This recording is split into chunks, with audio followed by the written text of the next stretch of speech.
the bill be read a second time, I call the member for Canterbury. Mr. Speaker, the Honourable Leah, member for Canterbury. Mr. Speaker, let me begin with a quote from one of my favourite all-time film characters, Gandalf from Lord of the Rings. You shall not pass! Mr. Speaker, let's be clear here. We, the government, support a bill on CSG. But when the CSG land acquisition bill first landed across my desk, I couldn't help raising an eyebrow. The title itself seemed to me to be sending a message that it was just another way for mining companies to acquire land. To flick through the bill, not much of it mind you, the long title began to read more and more like, if I may, a bill for an act to throw our hands up in submission to mining companies and give them yet another because we can't be bothered doing anything about it. Don't get me wrong, Mr. Speaker. I'm pretty sure the opposition had their hearts in the right place when they were writing this bill, but obviously not their heads. Because this bill completely bypasses its main focus as an environment and heritage bill, and instead focuses on compensation. Now, I don't know about you, Mr. Speaker, but I'm pretty sure that we're not the Real Estate and Property Committee. Let's have a bit of a closer look at the bill, Mr. Speaker. It seeks to establish an independent commission on CSG land acquisition to review applications for explorations.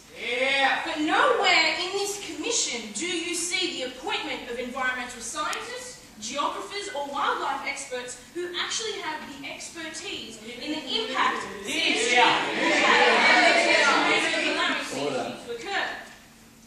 On that note, the bill doesn't set any guidelines for the application process for the Commission to follow, nor any regulations and standards at all that need to be met by applicants. Now, do the opposition really suggest that they're going to leave it all up to the Commission to work it out by themselves? A Commission that doesn't even comprise of those concerned with the impact CSG has on the environment? A Commission that comprises solely of those who have financial interest in the land in question?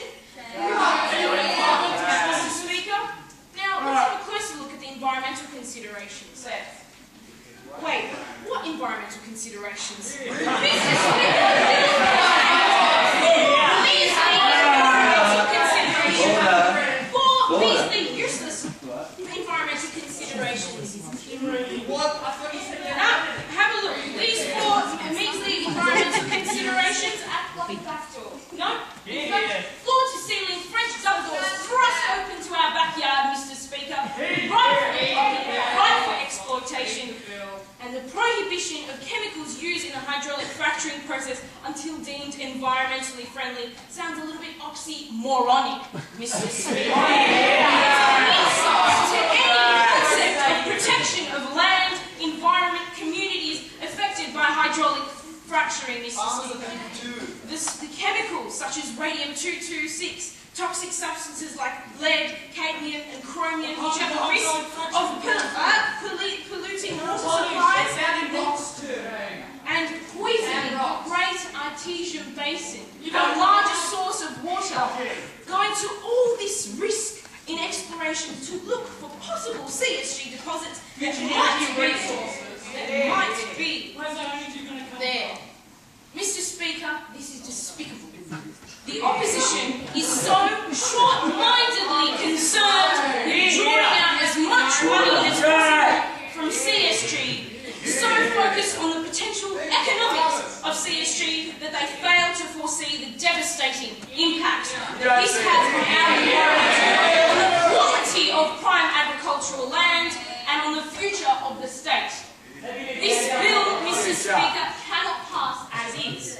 It cannot pass because it is inadequate in fulfilling our role and responsibility as caretakers of the environment and heritage. It is purely a tokenistic nod at the disgusting impacts of CSG exploration. A greedy grab for as much cash as possible because of the supposed economic benefits. It cannot pass without amendments because its environmental considerations are absolutely useless. Without amendments, and it absolutely cannot pass as is with Gandalfian proportions because, Mr. Speaker, we, the government, actually have the foresight and vision about the impacts of CSU. We actually care about our environment and the preservation of prime agricultural land to support farmers and food production. We care enough to amend this bill. Members' time is expired.